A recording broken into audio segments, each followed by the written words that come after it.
ready for another deep dive? This week, we're swimming in a sea of tech. Seriously, we've got everything from e-readers getting a splash of color to old-school gaming making a comeback and, get this, rockets sticking the landing like something out of a sci-fi film. Talk about pushing boundaries, Right. It's incredible to see how technology is evolving in so many different areas. It's crazy. For the longest time, e-readers have been like, yeah, we're digital, but we're going to look just like a paper book, but only in black and white. But now, color e-ink is finally here, and it's coming to a Kindle near you. I know, right? It's about time. Think about it. This is huge e-chi for anyone who loves the convenience of an e-reader, but missed actually seeing pictures or graphics in color. The way they're doing it with the Kindle Colorsoft is pretty neat. They're using something called nitride LEDs. Nitride LEDs. Okay, I'm going to be honest, that sounds a little intimidating. Could you break that down for me a bit? How do they actually make the e-ink colorful? Okay, so you know how e-ink displays are basically like tiny capsules that can switch between black and white? Yeah, like little dots that change. Exactly. So imagine this. Behind those capsules, they have these tiny LEDs, and those LEDs can emit different colors of light. When that colored light shines through the e-ink, it mixes with the black and white to create the colors we see. So it's not that the ink itself is magically changing colors. It's more like shining a colored light through a black and white image. Exactly. It's a clever way to get around the limitations of traditional ink.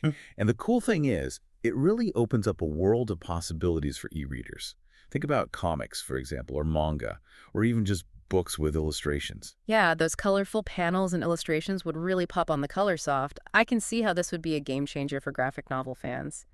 So when can people get their hands on this color-changing wonder, and how much is it going to cost them?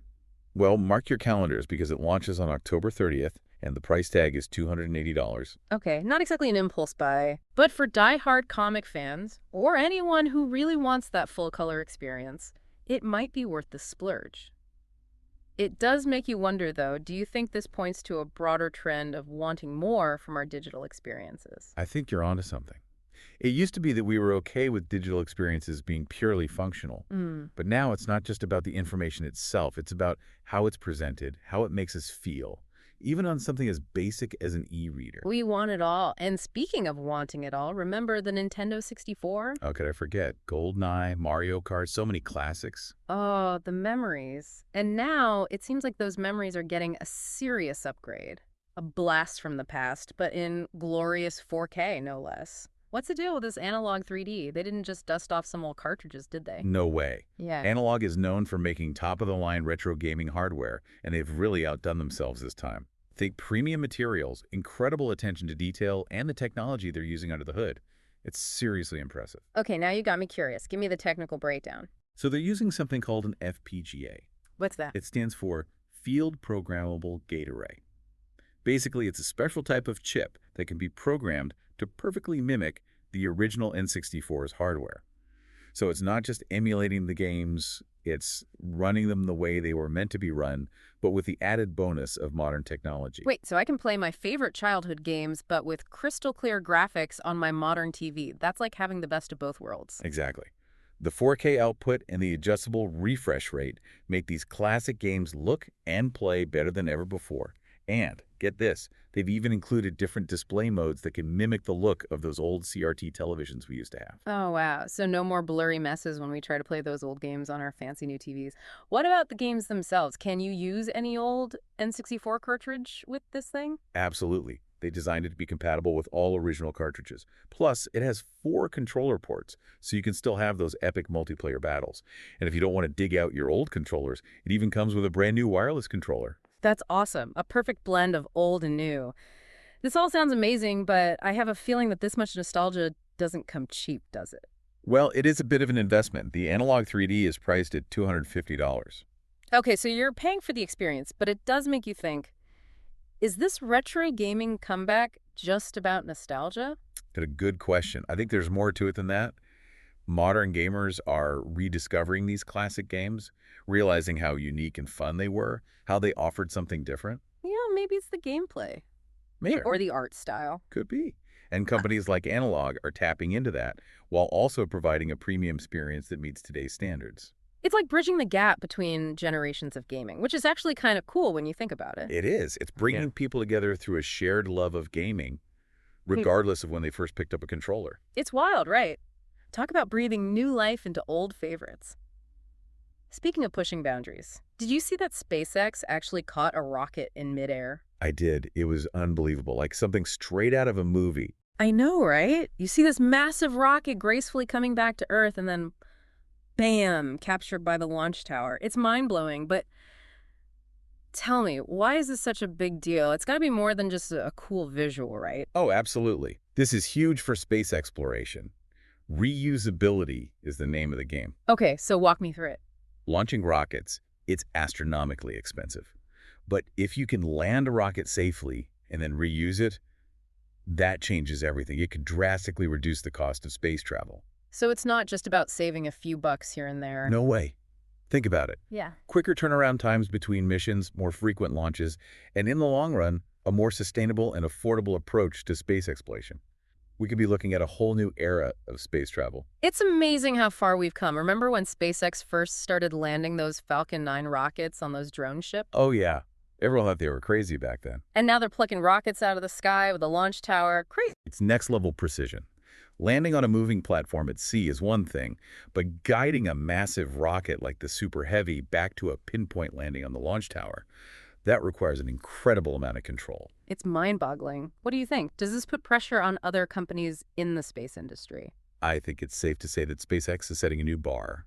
This successful catch is going to push other companies to up their game when it comes to reusability and innovation. I guess competition really does breed innovation. It'll be interesting to see how other companies respond. All right, let's shift gears from the vastness of space to something a little more down to earth, social media. You know I like to stay on top of all things trending, and lately I keep hearing about Meta's Threads, specifically creators making bank on the platform. What's the deal with that? Yeah, some creators are seeing some serious earnings through Threads.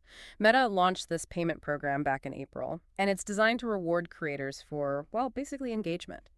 Okay, so how does this payment program work? Is it all about how many followers you have? It's a bit more complex than that. The program focuses on engagement. So views, replies, likes, shares, all that good stuff.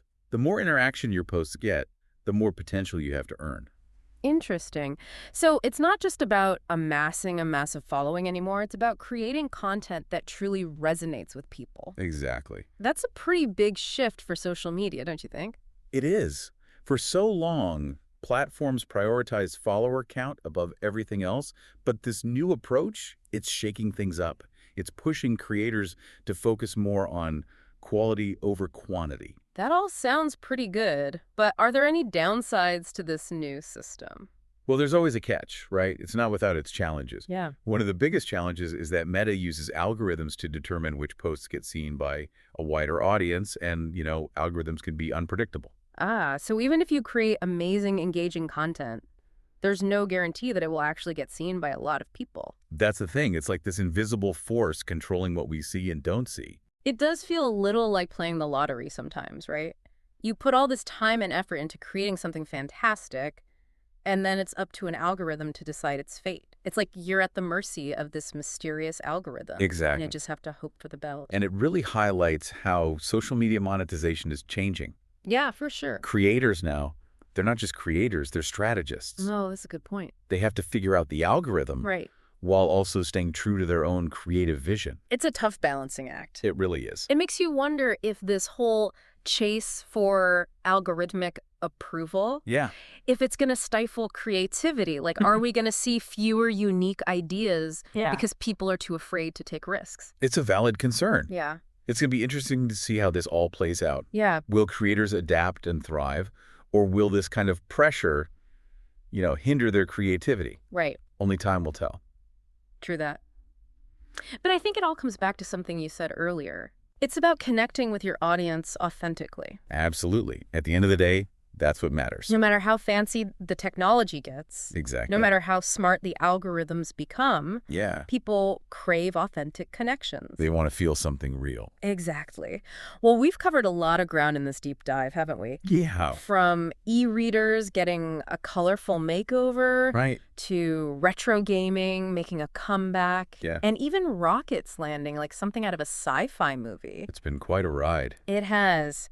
And through it all, one thing's clear. Technology is changing rapidly. Absolutely, and it's touching every aspect of our lives. And who knows what incredible innovations await us in the future. That's the exciting part. The possibilities are truly limitless. They are. So until next time, stay curious, keep exploring, and who knows? Yeah. Maybe you'll be the one to come up with the next big breakthrough.